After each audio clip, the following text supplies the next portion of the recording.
We are heading into week 11, so for some people in Dynasty, they are already looking ahead to 2026. I'm going to walk you through some players you should be looking to acquire. They're going to see an increase in value before next year, and also a couple that you want to be looking to get out of. Let's start at the top. Colston Loveland. Yes, 2 weeks ago he had the massive breakout, the touchdown to win the game. And then last week felt like a bit of a damp squib. But I truly believe in the talent. I still think this tight end class could go down as one of the greatest fantasy tight end rookie classes we have ever seen. And I wouldn't be shocked if Colston Loveland ended up as the tight end one in 2-3 years' time. He is uber talented. He is a natural fit for this offense, and he's a complete threat running down the seam. I think that he has got his best football ahead of him. And I am happy to pay up for the price. As you can see on the screen, keep trade cut. I've got him worth a late first as the tight end 7. I've got him as the tight end 5 for a mid first. So I would happily pay a mid first, but I truly don't believe you have to go and do that right now.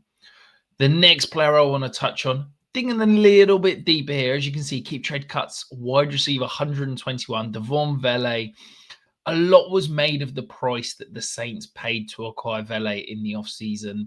And he did get off to a bit of a slow start, but 86% of snaps last week, 100% route participation rate. And this guy's basically 3. Key trade cut, I've got him worth a future 4th. I think you can go and pay at least a 4th, maybe 2 fourths. I would pay up for a 3rd. I think this is a guy that, look, he's never going to be a top 10 dynasty wide receiver, but there is a chance that he could carve out a role as a decent, usable flex option for some of your deeper leagues. And if not a top of the bench guy, first guy off the bench when you got bye weeks or injuries. I like him as that power slot. I think that Kellen Moore obviously likes him to go out and trade for him. And I think that this role is only going to increase over future weeks. So yeah, he's probably not going to win you a title this year, but for next year, he could be a usable option. Before I move on to the next group of guys, though, make sure you are hitting that subscribe button and make sure we get this content pushed into your YouTube feeds.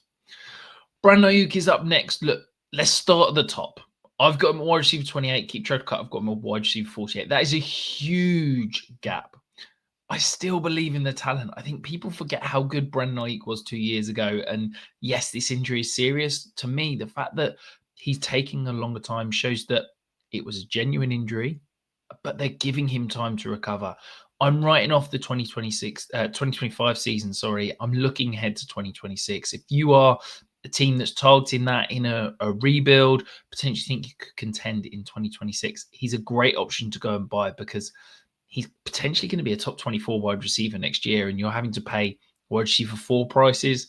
As you see, I would pay up to a first for him. Keep trade cut, I've got him around a 2nd. So there's a huge gap in where I value him versus where they value him. So I'd absolutely be scooping him.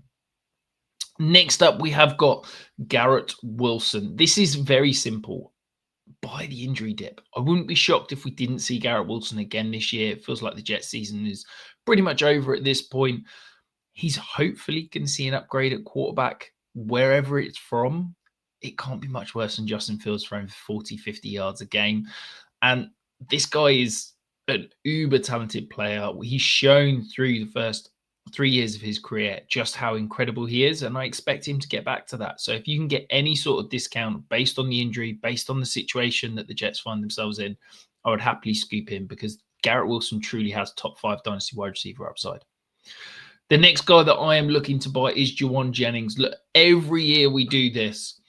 Wide receivers heading into free agency, we talk about the options, we talk about the players who could be there, and then everyone signs a contract, and suddenly there's no wide receivers available. Well, Juwan Jennings is on his way out of San Francisco. They've made it very clear they don't want to pay him, and I think he's going to be the belle of the ball in free agency. I think he's going to get paid very, very nicely. I think it's probably going to be around 50 million plus a year.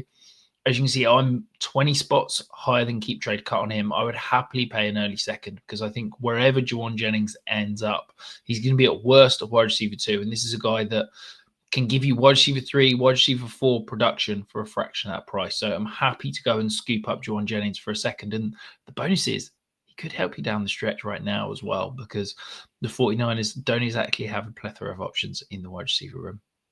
Let's move on to the sales though. DJ Moore. Now, as you can see on screen, I'm pretty much at consensus on him. The reason I would look to sell is that I think that DJ Moore is going to be a declining asset. I think that this Chicago offense is going to move away from DJ Moore. We've seen Luther Burden start to win some more snaps over DJ Moore over the past few weeks. I think Colston Loveson's going to emerge, and I think Rome Odunze is the true wide receiver one. So a declining asset that I still think you can get some decent name value for on DJ Moore. So I would happily look to pivot off him. Maybe a pure pick isn't the way to go. A second round pick for DJ Moore doesn't feel great, but maybe you can pivot off him to someone like Juwan Jennings, who I just mentioned. Maybe you can even get an asset thrown in on top. The final player, though, look, this hurts. I've been a Keenan Allen believer throughout his entire career. I love what he has done, but it's kind of over. I think I wouldn't be shocked if he retired at the end of the year. Realistically, if you aren't contending this year, you need to take whatever you can get for Keenan Allen, whether that's a third, whether that's fab, whether it's future draft picks. Maybe you can add Keenan Allen a fourth to get a third, something like that. This is your last chance to sell Keenan Allen because I don't see him being fantasy relevant beyond this season. That is it. Looking ahead to 2026, those are some players you should be buying and you should be selling. Disagree with anyone? Let me know in the comments below. And of course, on the way out, hit that subscribe button.